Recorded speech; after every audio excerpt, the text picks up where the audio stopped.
All right, ladies and gentlemen, on today's episode of the Rush Hour podcast, we have a content creator who's been covering the Baldoni versus Lively court case.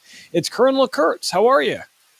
Hello, what is up? Thank you for having me. I have watched some of your coverage of Baldoni versus Lively, and so it's great to actually be here. Yeah, and for those listening here, we've got a nice light rainfall in the background.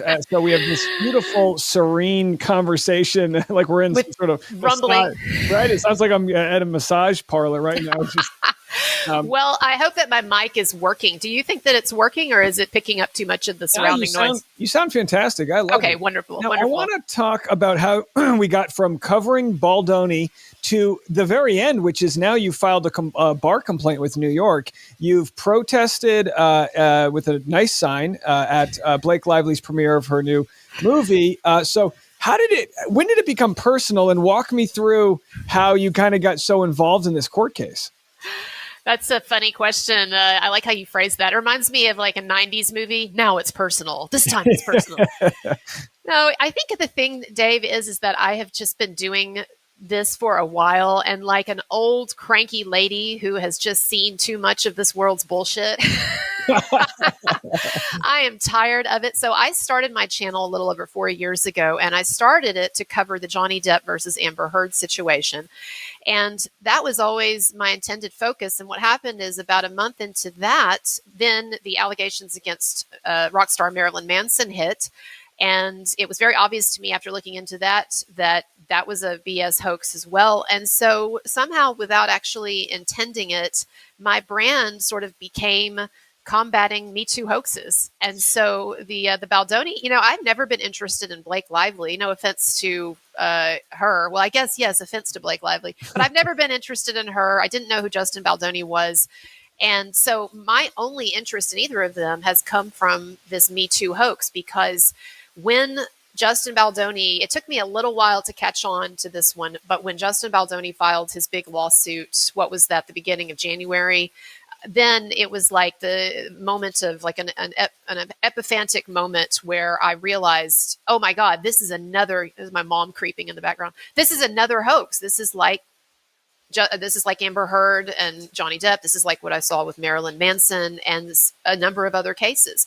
And so I think the frustration that you see, and why I have gotten so involved in this, is because I am just so tired of seeing this game again and again and again. And I wish we as a culture could get past it, but I guess we aren't. It's going to be a while. So when you say hoax, do you mean the idea that they're weaponizing the Yes. believe women or believe people when they come forward with claims? Or Yes, absolutely. So I use the term hoax basically, you could say, as a synonym for deception. So Amber Heard was trying to deceive people into thinking that Johnny Depp was an abuser. I believe the same thing about Marilyn Manson's accusers. In fact, that was, his primary accuser, Evan Rachel Wood. She actively recruited other women. So that's what I mean by hoax, is that all of these women in these various cases, I think, have really put one over on the public and the mainstream media, or tried to. And it's fair to say that in the courtrooms, people get it wrong. Some people are falsely convicted in different ways all the time, and whether it's something personal like these circumstances are domestic violence or things like that, it just happens. But online, people are very binary. They want to be, you're pro this or anti that. So if you're pro Johnny Depp, that means you're anti Amber Heard. You get put on a list. What has it been like realizing that, you become like the target of people that think maybe you're anti-woman because you're poking holes in these different cases? Oh, yeah. I mean, I hear that all the time. I've been hearing for 4 years that I'm a misogynist and an R-word apologist, and every insult along those lines. But I think that you just have to have a certain disregard for the opinions of others. And I do think, we were talking about what it's like to hit middle age. Congrats to you, about to have a birthday. And me too as well. And I think that one of the benefits of getting older is that you do lose your regard for the opinions of others, unless they're people you care about, friends and family. But in general, I just try to ignore the noise. Sometimes it pisses me off, but I try to ignore it. And look, I have said again and again, Dave, until I am blue in the face, that just because I am against the problems or the excesses of Me Too or the false claims that Me Too has ushered in does not mean that I think that all accused men are innocent or that I think SA doesn't happen. And I think, if you put me on the spot and you said, how many SA claims do you think are valid? I would say probably 50 to 60% in the real world. But when we talk about these celebrity cases where it's highly infused with media and financial incentives and all of that, I do think that most Me Too claims that are celebrity claims actually are probably false, because when you start looking into them, so many of them fall apart. And I've been fooled so many times in the past where I would hear an accusation that a woman makes against a celebrity man, and I would think, oh, what a sleazebag, what a scumbag that dude is. And then I look into it and I find, wow, it looks like this woman has credibility problems. Wow, she lied about this. She lied about this. And so it's gotten to the point where I actually do think that in these celebrity cases that probably 50 to 60% of them are false claims. But no, I unfortunately in our world, tons of women get SA'd. There's all kinds of evil in our world, and there are there are men who are misogynists and abusers and all that. I don't deny that. Yeah, and I think by allowing people to have these conversations publicly, you're actually normalizing or removing the shame from people coming forward, because it's like you want people that are victims to come forward. You want to almost clear the lane for them to use the resources that exist. But whether it's there's a case right now with Shannon Sharp. I have no idea if the accusations are true, but what he's saying is you shared a 10-second video, show the 10-minute video. So whenever people say share as much evidence as possible, I tend to think they have little to hide. And with Justin Baldoni, they were kind of saying that we'll share everything we have, versus Blake Lively's side, who wanted to change some text around, remove an emoji, do certain things that, like you say, the sniff test immediately is you call bullshit. Now, when did you was your opinion in first supporting Blake, and then the more you looked into it, it flipped, or how did you evolve covering this? Yeah, I was sympathetic somewhat to Blake Lively initially, because I did feel that the degree, back in, let's say, early fall, when she was getting so much hate on social media for being a mean girl and all of that, and people were, as it turns out, rightfully attributing the rift between the cast and Justin as her fault.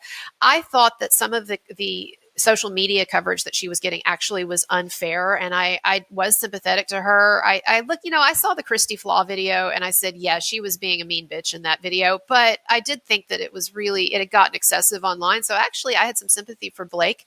And when she filed that CRD complaint, and when that New York Times story came out, I'm ashamed to say it, but I had a bit of a bias against Baldoni because I was so turned off by the man bun feminist thing, which I realize now was a bit of a misperception on my part. I think that his philosophy is much more complex than that. But I looked at him and I saw the whole man bun feminist thing, and then I thought, well, to me, it's very conceivable that you could have this guy who actually turns out to be an asshole and a harasser who's using the cloak of feminism to get away with this stuff. So to answer your question, I was somewhat sympathetic to Blake initially, although just generally not very interested in this. But when Baldoni filed his lawsuit, and I could see how his lawsuit was so much more evidence-based and logical than her lawsuit. There were things in her lawsuit that didn't make sense.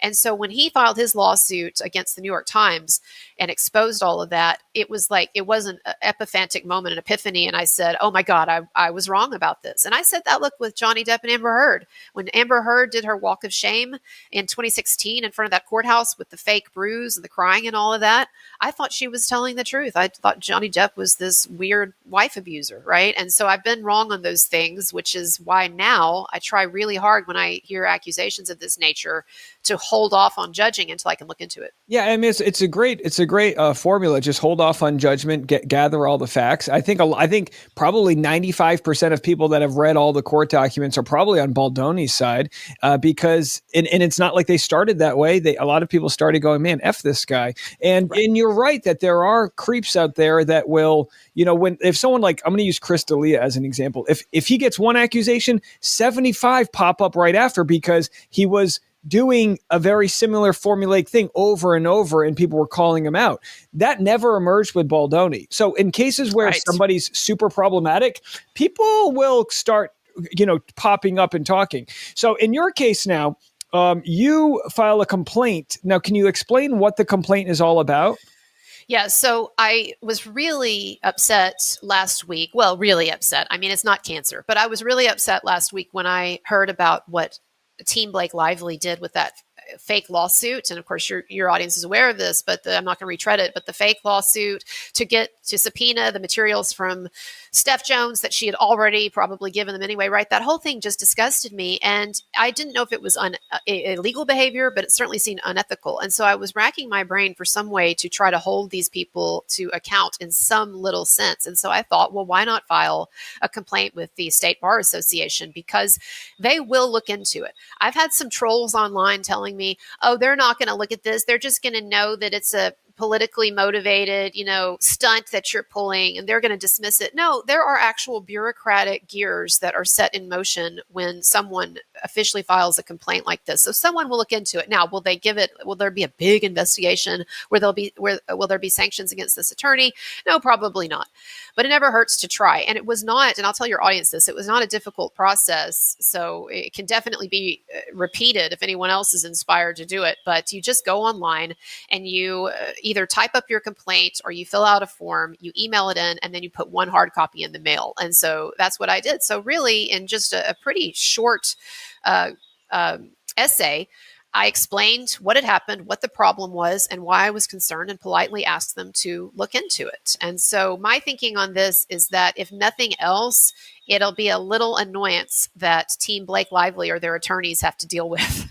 Yeah, I mean, when it comes to this sort of like legal dick measuring contest they have going on, these things might not be illegal, but they're for sure unethical because you're removing Baldoni the chance to respond because they essentially get a fake court case, get the subpoena, and then pull out of the court case before anyone even knows it exists. So the fact that this is all coming out was never kind of what they would have assumed could have happened. And that filing, the Van Zandt fake lawsuit filing, it was predicated on a false foundation anyway, because they were not disclosing who this was really for and what this was really about, and that they had already obtained this information that they were on this fishing expedition for. I mean, I think that you're supposed to disclose when you file a subpoena, you're supposed to disclose if you've already been given that information under the table. I'm pretty sure. And this is why I hate the version of the internet where people will like smear each other anonymously. I have such a problem with that on Reddit because for me, it's like whether I'm doing content or stand up, it's like, you want to heckle me? Go for it. But I'm going to respond right back to your stupid shirt or whatever. Like, let's play the game if that's what you want to do. And it's almost like with Lively filing that sham subpoena, they don't have a chance to it's not a fair fight, It's not. Super frustrating. Now, I like to ask everybody I talk to, what are the percentages where you think this is going to go to trial versus do you think it'll settle?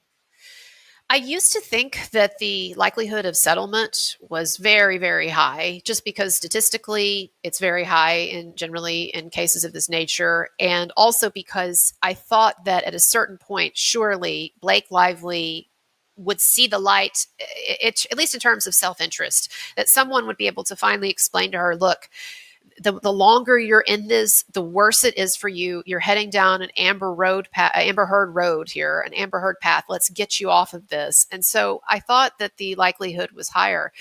But these days, I don't know, because it seems like Blake Lively is taking and Ryan Reynolds are taking every opportunity they can to fight this and to reject this opinion that the public has of them now. And so they are out there promoting themselves in various ways. And that Time magazine speech that she gave at the Time 100 conference, I know that she did not directly address the Baldoni situation. She said, a lot has happened in my life the last 2 years. This is not the forum for it. But then she proceeds to give a speech about how her mother was almost killed by a coworker, and clearly trying to equate what her mother went through in the workplace to Blake Lively's own perceived workplace harassment by Baldoni. So what this tells me is that this woman is fully committed. She and Reynolds are fully committed to maintaining their position on all of this and maintaining their claims. And so I guess we're going to go to trial. I guess we're going to see a trial. Well, it's amazing. I'm sure we'll see you there with your good signage because Oh, absolutely. you know how to, like a good old millennial, you know how to make a good poster there. A lot of glitter. I'll be by you. But although you were right in what you said about how I should have put some kind of identifier on there, I was kicking myself for that. And the thing is, I just did not know that stunt would get picked up by the media the way that it did. I thought I was just going to get some footage for my own YouTube channel. Yeah, and if the media can cut out credit, they will. You need a QR code across. I know. I did. Next time, you live and you learn. But exactly. Yeah, we'll have a lot to talk about before this thing goes to trial. But I agree with you. Every day that goes by, the odds of it going to trial increase. So I'll be there. I'm going to have some Starlink strapped to my head as I try to live stream from the footsteps of the courthouse. You and me both will definitely see each other, and I'm sure there will be others there. It is going to be a gigantic circus, and it's going to, I think, rival or exceed what we saw with Johnny Depp versus Amber Heard. I know that he was a bigger star than either of the people involved in this, but this has become such a huge story that it's less of a bummer. Like Johnny Depp, if it was true what he did, it's like, ugh. This is kind of like more workplace conniving than than DV, really. Right. Well, I mean, March 2026, it could be ugly weather in New York. I've been there in March, but we'll have to see. Thanks again. Anyone who wants to check you out, YouTube, Instagram, TikTok, all Colonel Kurtz? Yeah, so I'm Colonel Kurtz 99, just like you see on the screen. That's me everywhere. So yeah, I'm on X, YouTube, Instagram, Facebook, and TikTok. All right. Well, thanks so much for joining me today. Thank you so much for having me. I'll see you later. Bye-bye.